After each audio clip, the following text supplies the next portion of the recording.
La paracha de la semaine du grand rabbin Jacques Waknin.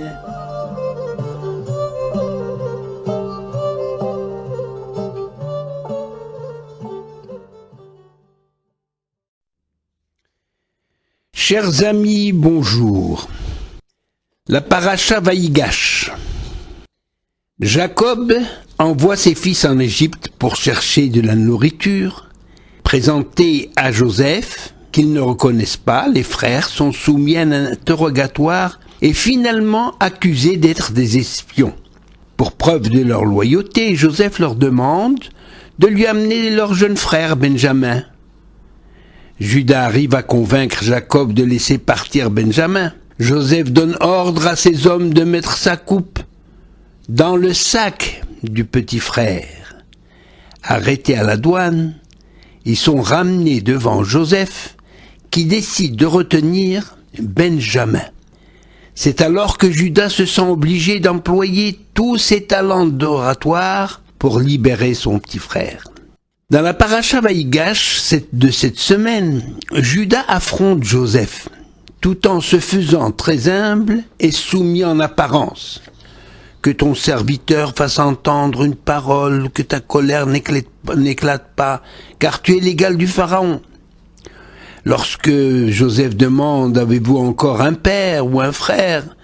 Eh bien, Judas répond « Oui, si notre père ne voit pas revenir notre frère, il en mourra. » Nous allons découvrir donc la suite et le dénouement de cette histoire qui marque la première étape dans la formation du futur peuple d'Israël.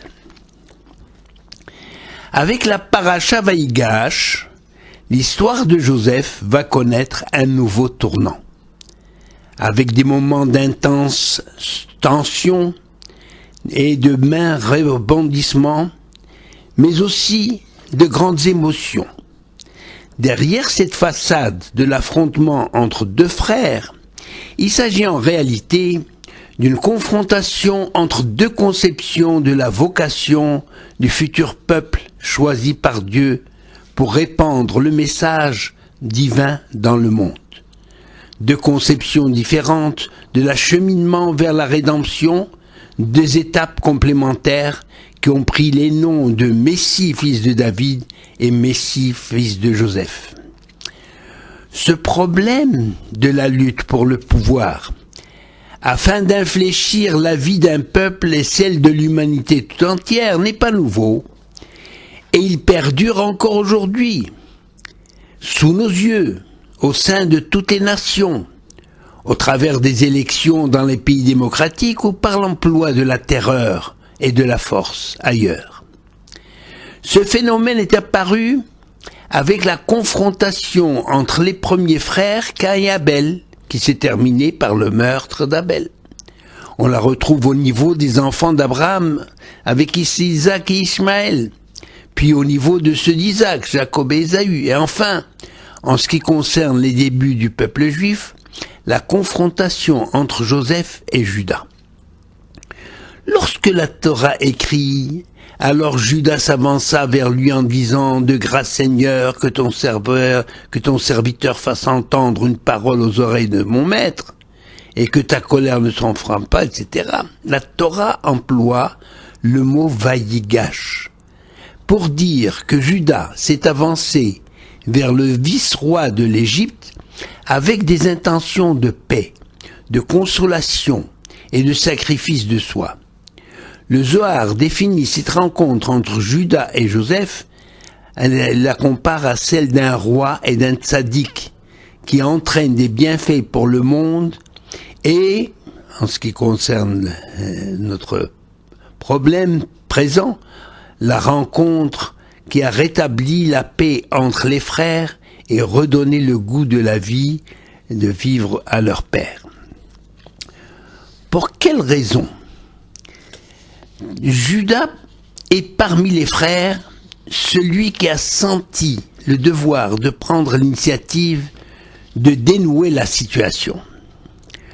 Lorsque les enfants de Jacob se rendent compte combien la disparition de Joseph avait affecté leur père inconsolable et que la situation présente est encore plus dramatique avec l'incarcération de Benjamin, les frères se tournent vers Judas pour le rendre responsable de tous ses malheurs. En effet, plein de remords, les frères reprochent à Judas d'avoir proposé de vendre Joseph pour l'épargner de la mort. « Si tu nous avais dit de le laisser partir, retourner chez son père, nous t'aurions écouté et nous n'en serions pas là aujourd'hui. » Ce reproche plus ou moins justifié des frères a incité Judas à se porter en avant quand il s'est agi de défendre Benjamin. Le Midrash cité par Rabbi Yonatan raconte que les anges eux-mêmes ont quitté les régions célestes pour venir assister au combat des chefs entre Judas représentant les tribus d'Israël et Joseph, détenteur de l'autorité royale de l'Égypte. Ils ont vu, et aussitôt ils furent frappés de stupeur. Allusion aux frères qui se regardaient avec étonnement et n'osent pas intervenir. Pendant toute cette scène, Joseph et Judas se conduisent à l'inverse de leurs véritables sentiments.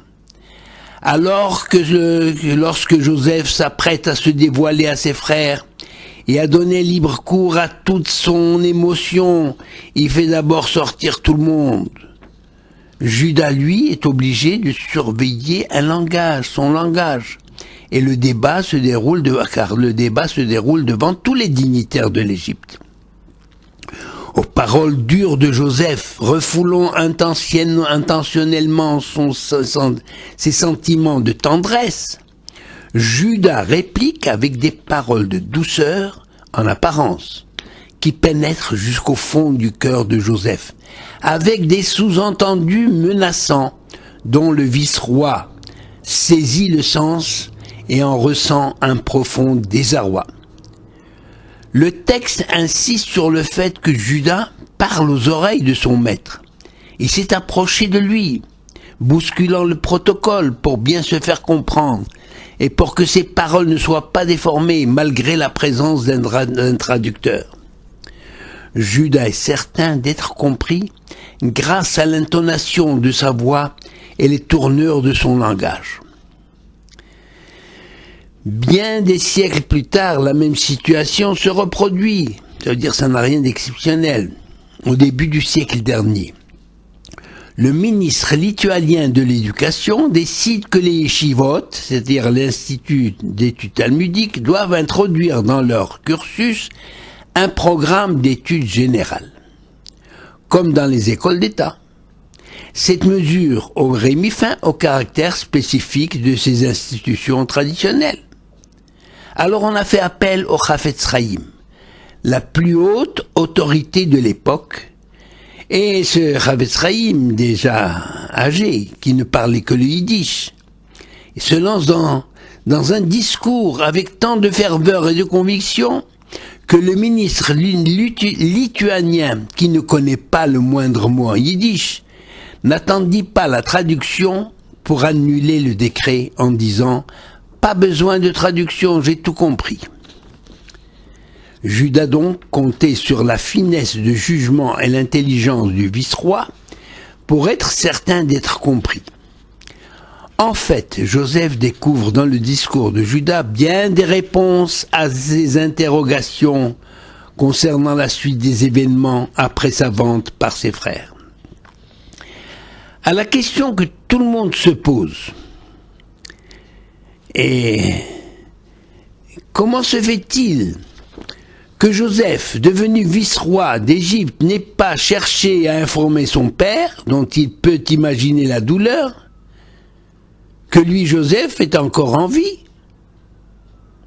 Autre question de même nature, comment se fait-il que Jacob se soit résigné à croire en la mort de Joseph alors qu'il aurait pu tout mettre en œuvre pour le rechercher et savoir ce qu'il est devenu? Plusieurs réponses ont été données à ce sujet. La première est que Joseph avait l'intuition de jouer un rôle important dans l'histoire de son peuple naissant, et ne voulait pas hâter les étapes, car l'heure n'était pas arrivée pour la réalisation de cette histoire. La seconde réponse est que Joseph était dépité à cause de l'indifférence des siens quant à son sort.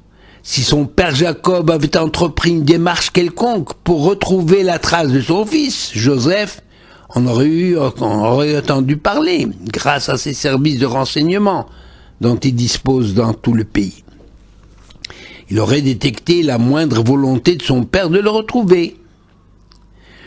Une autre réponse est que cette attitude de silence et de discrétion de Joseph lui a été inspirée par l'Éternel pour que l'histoire se réalise selon son développement normal.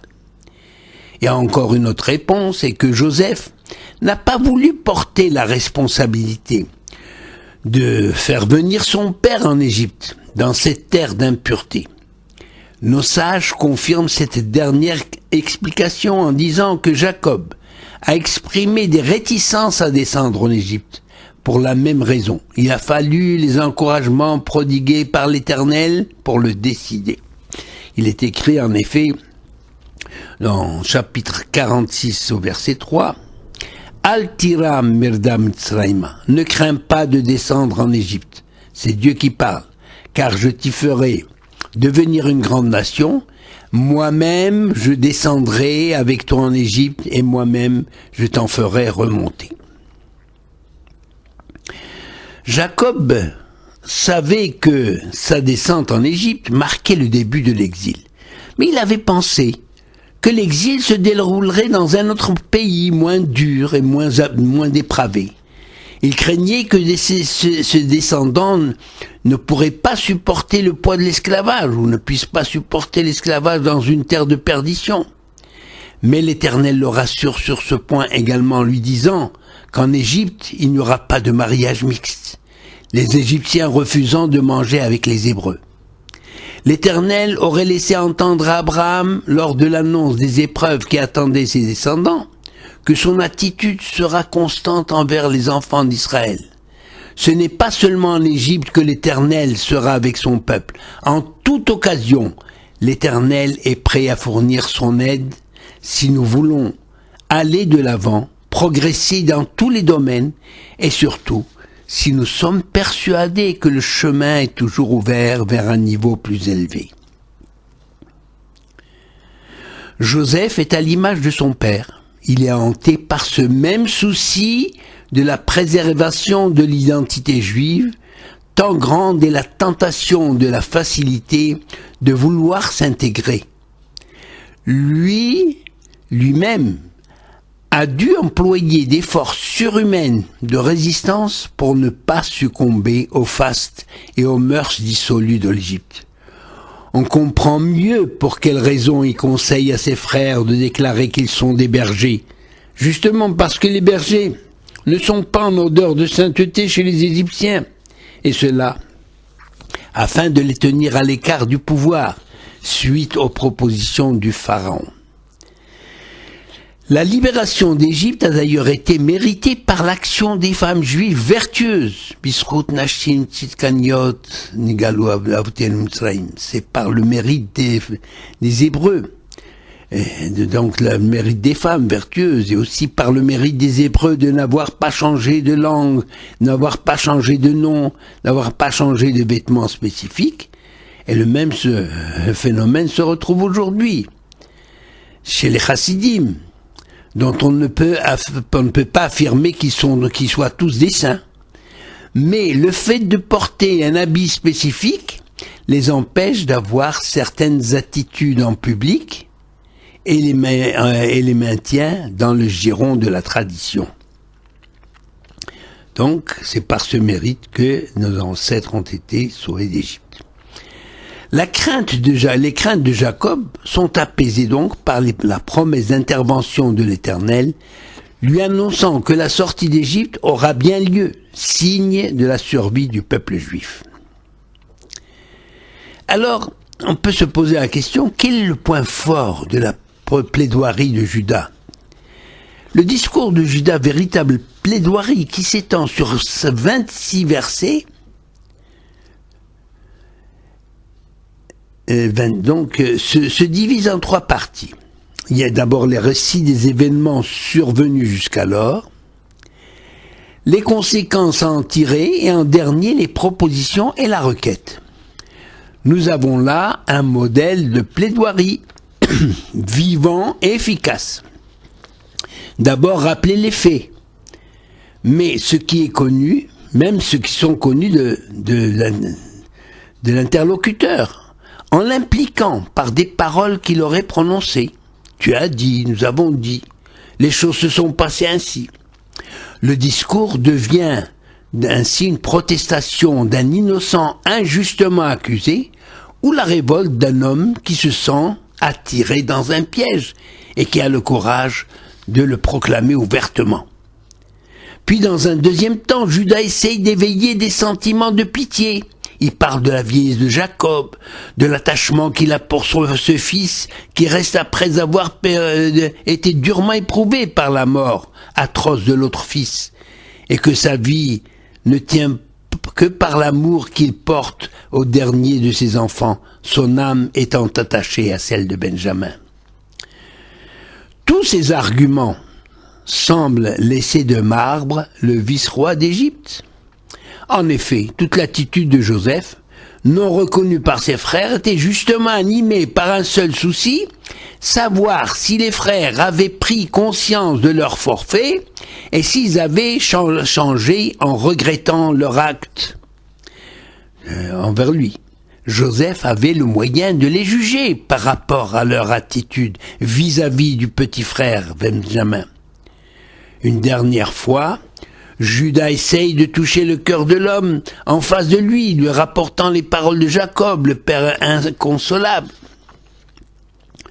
Et en lisant par exemple, lorsque notre père nous a demandé de retourner en Égypte chercher du blé, nous lui avons répondu que nous ne pouvons pas paraître devant le gouverneur de l'Égypte si notre jeune frère n'est pas avec nous. Ton serviteur, notre père, nous a dit, vous savez que ma femme m'a donné 2 enfants. L'un a disparu d'auprès de moi, et j'ai dit assurément, il a été dévoré. Car je ne l'ai pas revu jusqu'ici. Que vous m'arrachiez encore celui-ci, le Benjamin, et qu'il lui arrive malheur, alors vous aurez précipité cruellement ma vieillesse dans la tombe.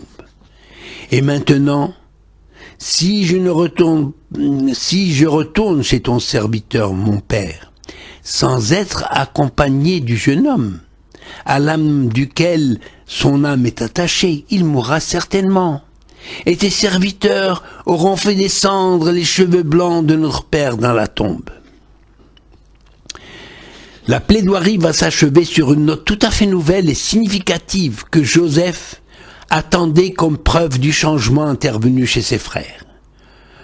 Et c'est Judas qui parle. Or ton serviteur a répondu de cet enfant à mon père en disant, si je ne te le ramène pas, je serai coupable envers toi à tout jamais.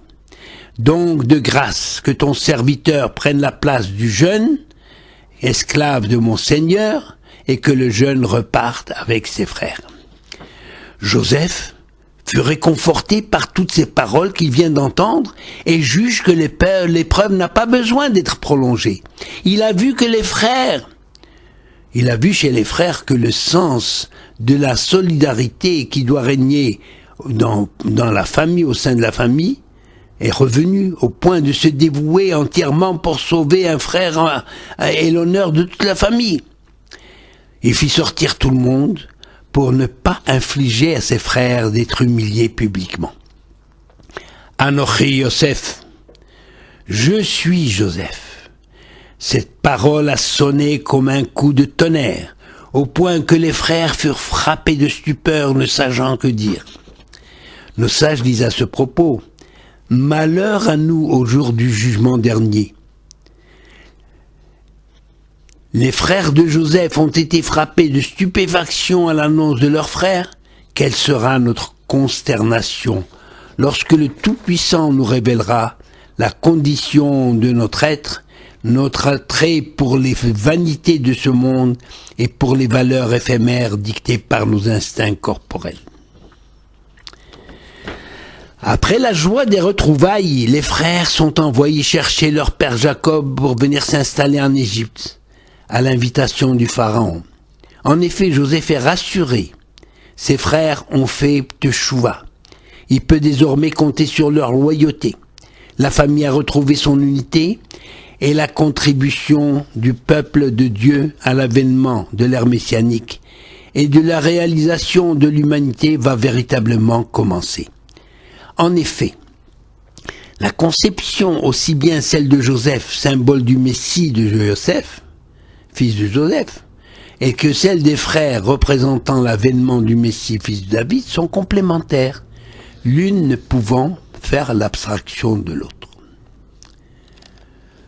Joseph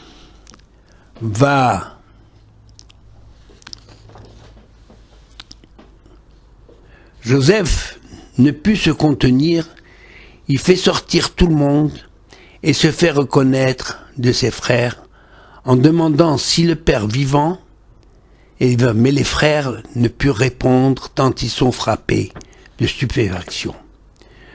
Ce n'est pas vous qui m'avez envoyé ici, c'est l'Éternel qui m'a fait père du Pharaon. Le Pharaon invite ainsi Joseph à faire venir toute sa famille en Égypte.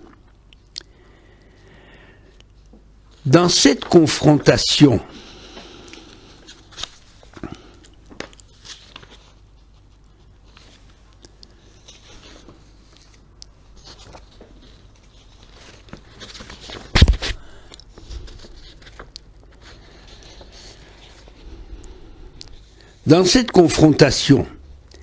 chacun pense qu'il détient la vérité et la meilleure orientation pour la pérennité et le bonheur du peuple.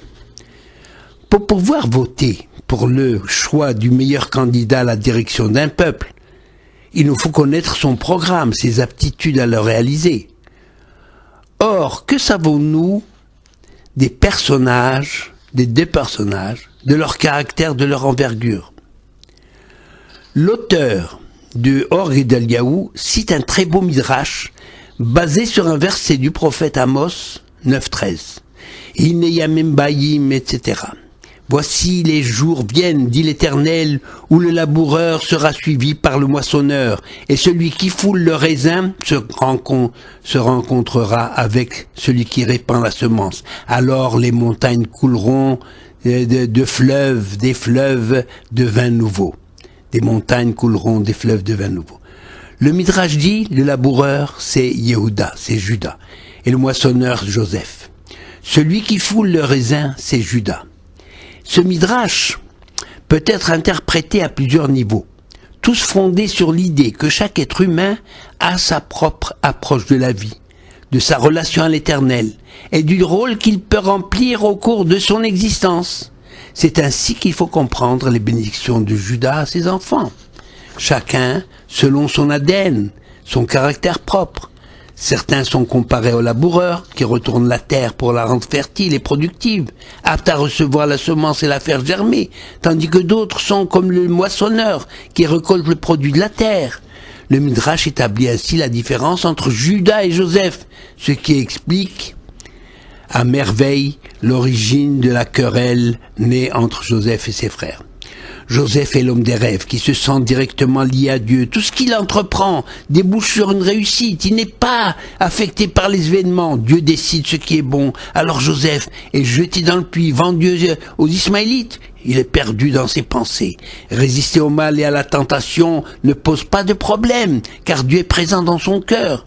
En fait, si on analyse le comportement de Joseph, en toutes circonstances, tout est intériorité. C'est ce que l'on appelle la kavana dans la prière. Ce sentiment profond qui donne son sens à la prière et à la vie. Tout se passe dans son esprit. C'est un intellectuel. Sa préoccupation, c'est l'étude, la Torah, la connaissance émanant de la sagesse divine. Judas, lui, est comparé au laboureur qui prépare la terre pour recevoir la semence. Il est confronté à la dureté de la terre qu'il faut travailler. Il ne réussit pas toujours ce qu'il fait. Il connaît bien des échecs dans sa vie. Il épouse une cananéenne, pratique repoussée par les patriarches. Il perd ses enfants, il perd sa femme. Il cède à la tentation avec une supposée prostituée. Mais Judas est capable de se ressaisir, de prendre ses responsabilités, d'être capable de se porter garant. Un garant n'a rien à gagner. Il est tout entier dévoué pour autrui. Il a l'étoffe du véritable roi, capable de compromis pour atteindre la paix, car il a les pieds sur terre. C'est ce trait de caractère qui a finalement, finalement arrivé à bout de l'attitude de Joseph. L'argument qui a atteint son cœur, la notion de responsabilité qui a fait de Judas le roi respecté par ses frères. Selon le verset du prophète Amos, c'est seulement la rencontre du laboureur et du moissonneur qui permit de jouir des biens que Dieu met à la disposition de l'homme. Le tzaddik est le fondement du monde parce que il est relié directement à Dieu. Mais ce lien doit être ancré dans le cœur de l'homme, un cœur préparé à recevoir l'Esprit divin. Grâce au dévouement de Judas, la famille a retrouvé son unité et son espérance. Contrairement à Joseph, l'action de Judas est dévoilée. Lorsqu'il reconnaît sa faute vis-à-vis de Tamar, il le fait publiquement. Joseph, lui, a eu le mérite de voir son nom Yosef changé en Yehoseph en lui ajoutant la lettre E, qui lui manquait pour former le nom de Dieu, tandis que le nom de Judas, Yehuda, est le nom de Dieu visible en permanence. Il signifie celui qui rend grâce à Dieu, c'est-à-dire l'homme qui est conscient que rien ne lui est dû et qui remercie sans cesse Dieu en le glorifiant. L'association entre Joseph et Judas a non seulement ramené l'unité et la paix au sein de sa famille, mais elle a permis de maintenir la vie du peuple d'Israël. À la suite du verset du prophète Amos, je ramènerai les captifs de mon peuple, je replanterai dans leur terre et ils ne seront plus jamais arrachés du pays que je leur ai donné. Beracha ve'atzlacha.